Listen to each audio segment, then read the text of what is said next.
قرآن مجید ایک ایسی کتاب جس نے تہذیبوں کی شکل بدلی اور اربوں لوگوں کی زندگیوں پر گہرا اثر ڈالا۔ آج کی اس گفتگو میں ہم اس کی گہرائیوں میں اتریں گے، یہ جاننے کے لیے کہ اس کا پیغام اور اس کا اثر آج بھی اتنا طاقتور کیوں ہے۔ دنیا بھر میں 1.8 ارب سے زیادہ مسلمان قرآن کو اپنی زندگی کا رہنما سمجھتے ہیں۔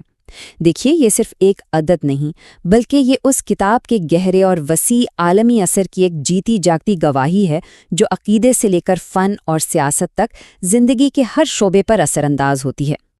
تو چلیے دیکھتے ہیں کہ آج ہم کن نکات پر بات کریں گے۔ ہم دیکھیں گے کہ اس کتاب نے دنیا کو کیسے بدلا، پھر اس کی اندرونی ساخت کو سمجھیں گے اور اس کے بنیادی پیغام کو جانیں گے۔ اس کے بعد ہم اس کی ادبی خوبصورتی، اس کی لازوال میراث اور آج کے دور میں اس کی تشریحات پر بھی بات کریں گے۔ قرآن کو سمجھنے کے لیے اسے 2 الگ الگ زاویوں سے دیکھنا بہت ضروری ہے۔ ماننے والوں کے لیے یہ بلا شبہ خدا کا کلام ہے، لیکن ساتھ ہی یہ ایک ایسی تاریخی دستاویز بھی ہے جس نے ایک پوری تہذیب کی بنیاد رکھی۔ ان دونوں پہلوؤں کو سمجھے بغیر اس کے حقیقی اثر کو جاننا تقریباً ناممکن ہے۔ مسلمانوں کا بنیادی عقیدہ یہ ہے کہ قرآن اللہ کا کلام ہے جو 23 سال کے عرصے میں پیغمبر محمد صلی اللہ علیہ وسلم پر نازل ہوا، اور یہی وہ عقیدہ ہے جو اس کتاب کو اسلام میں مرکزی اور مقدس ترین مقام عطا کرتا ہے۔ تو یہ کتاب اندر سے کیسی دکھتی ہے؟ آئیے اس کی منفرد ساخت اور ترتیب پر ایک نظر ڈالتے ہیں جو اسے کئی دوسری مقدس کتابوں سے بالکل الگ کرتی ہے۔ سب سے دلچسپ بات یہ ہے کہ قرآن کی ترتیب زمانی اعتبار سے نہیں ہے، مطلب یہ شروع سے آخر تک ایک سیدھی کہانی نہیں سناتا۔ اس کی 114 سورتیں یعنی ابواب تقریباً لمبائی کے حساب سے ترتیب دیے گئے ہیں، بڑی سورتیں پہلے اور چھوٹی بعد میں۔ یہ ساخت ظاہر کرتی ہے کہ اسے تحریر سے زیادہ زبانی تلاوت کے لیے بنایا گیا ہے، جس سے پیغام کو بار بار دہرانے اور یاد کرنے میں آسانی ہو۔ قرآن کی سورتوں کو 2 بڑے ادوار میں تقسیم کیا جاتا ہے، مکی اور مدنی۔ مکی سورتیں جو پہلے نازل ہوئیں وہ توحید اور اخلاقیات جیسے بنیادی عقائد پر زور دیتی ہیں، جبکہ بعد میں نازل ہونے والی مدنی سورتیں قانونی اور سماجی معاملات پر رہنمائی فراہم کرتی ہیں، جب مسلمانوں کی ایک ریاست قائم ہو چکی تھی۔ یہ تقسیم ہمیں دکھاتی ہے کہ کس طرح اسلام کا پیغام ایک نئے معاشرے کی ضروریات کے ساتھ ساتھ آگے بڑھا۔ تو اس کی ساخت کے پیچھے کون سے بڑے نظریات ہیں؟ اب ہم قرآن کے ان مرکزی موضوعات کو دیکھیں گے جو اس کے پورے پیغام کی بنیاد ہے۔ قرآن کے پیغام کو ان 5 بنیادی ستونوں پر سمجھا جا سکتا ہے: اللہ کی وحدانیت یعنی توحید، پیغمبروں کے ذریعے رہنمائی، اچھا اخلاقی طرز عمل، سماجی قوانین اور آخرت کی زندگی پر یقین۔ یہ موضوعات مل کر صرف عقائد کا ایک مجموعہ نہیں بلکہ ایک مکمل ضابطہ حیات پیش کرتے ہیں۔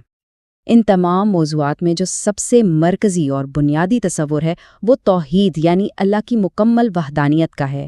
دراصل یہی وہ بنیاد ہے جس پر قرآن کا پورا اخلاقی اور قانونی ڈھانچہ کھڑا ہے۔ ہر دوسرا اصول اسی مرکزی نقطے سے جڑا ہوا ہے۔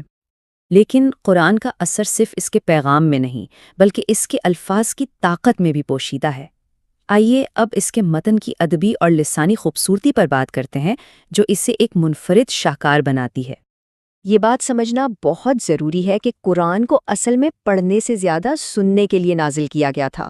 اس کا اصل جادو اس کی آواز میں ہے، اور اس کی حقیقی خوبصورتی اور گہرا اثر اس وقت ظاہر ہوتا ہے جب اسے بلند آواز میں پڑھا جاتا ہے۔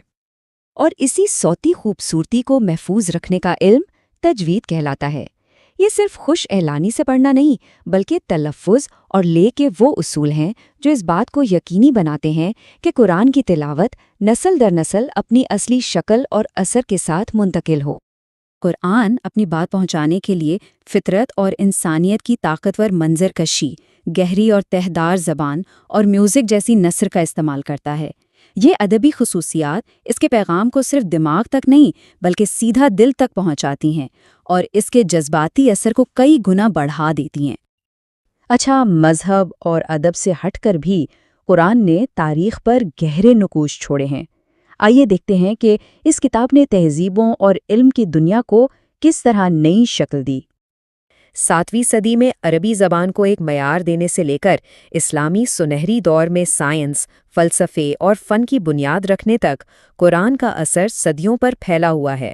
اس نے الغزالی اور ابن سینا جیسے عظیم مفکروں کو متاثر کیا اور آج بھی عالمی سطح پر روحانی اور فکری مکالمے کی بنیاد فراہم کرتا ہے۔ لیکن یہاں ایک اہم سوال پیدا ہوتا ہے، ایک 1400 سال پرانی کتاب آج کی جدید دنیا سے کیسے متعلق ہے؟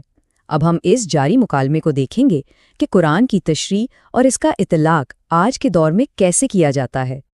یہ سوال آج کے مسلمانوں کے لیے مرکزی حیثیت رکھتا ہے۔ ایک ایسی دنیا میں جو نزول قرآن کے وقت سے بہت بہت مختلف ہے، اس قدیم متن کے لازوال پیغام کو سمجھنا اور اس پر عمل کرنا ایک مسلسل فکری اور روحانی کوشش کا نام ہے۔ اس چیلنج سے نمٹنے کے لیے صدیوں میں علمی روایات قائم ہوئی ہیں۔ تفسیر آیات کے تاریخی پس منظر اور معنی کو واضح کرتی ہے، فقہ ان سے قانونی اصول اخذ کرتی ہے، اور تصوف ان کے باطنی اور روحانی معنی کی تلاش کرتا ہے۔ یہ سب مل کر قرآن کو سمجھنے کی ایک مشترکہ کوشش ہے۔ اور آج کے دور میں یہ مکالمہ مزید پیچیدہ ہو گیا ہے۔ علماء اور مفکرین جدید معاشرے میں قرآنی قوانین کے اطلاق، انسانی حقوق اور متن کی تاریخی تشریح جیسے موضوعات پر بحث کر رہے ہیں۔ یہ ایک زندہ اور متحرک مکالمہ ہے جو اسلام اور جدیدیت کے تعلق کو نئی شکل دے رہا ہے۔ تو آخر میں سوال یہ ہے کہ کیا قرآن الہامی ہدایت ہے یا ایک عظیم ادبی شاہکار؟ شاید اس کی اصل طاقت اسی سوال میں چھپی ہے کہ یہ دونوں ہو سکتا ہے۔ آپ اسے کسی بھی زاویے سے دیکھیں، ایک بات بالکل واضح ہے، 14 صدیاں گزرنے کے بعد بھی یہ کتاب دنیا کو متاثر کرنے اور سوچنے پر مجبور کرنے کی صلاحیت رکھتی ہے۔